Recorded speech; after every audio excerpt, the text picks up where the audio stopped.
There is no other way to look at this right now. It is obscenely late. It's past 2 a.m. It's just how it goes sometimes, but right now, the boxing has begun. It's been a pretty big night so far. I think this is one of the most stacked heavyweight undercards I've ever seen at any boxing event ever. I think 4 of the fights are definitely heavyweight fights, and that's pretty incredible. And the big one, the big boy, is obviously Tyson Fury, Deontay Wilder 3, and I cannot see this fight going any other way.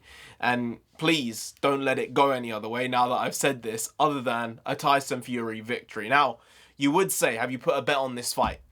I haven't.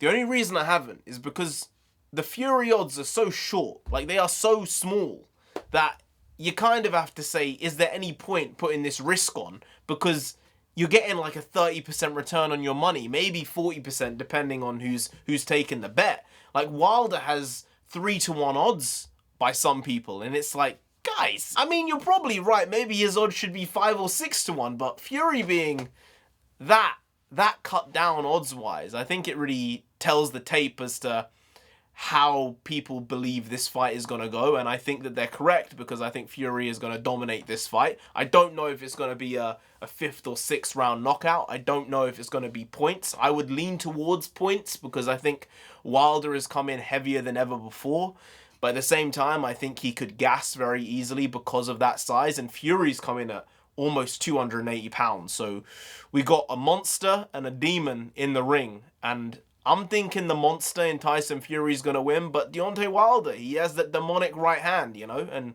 one of those, and you're generally done. 2 of those, and you're definitely done. But Tyson Fury took 2 of those in the first fight, and it turns out he was father time, reversed the time, went on to win the rest of that round. I don't know how it works. I don't know how the fight game truly does work when you have a being like Tyson Fury, who moves like a welterweight. He has the footwork of someone who is half his size, ducking and diving, doing everything else correct in the ring, and then he also has a bit of power. It's unheard of. He shouldn't be able to do it, but that's just why I believe he is the best heavyweight boxer of our generation. And I've believed that for 4, 5, 6 years now. Ever since he retired, I thought that's a huge loss for the general sport of boxing, and the way he came back, what he went through, the guy's been touched by fire, and I don't think that's something you really understand unless you've been through it, and a lot of people have had similar experiences, and I think that's why now he has this real grip on the public where people believe him. They want him to do well. And now that AJ's lost his belts,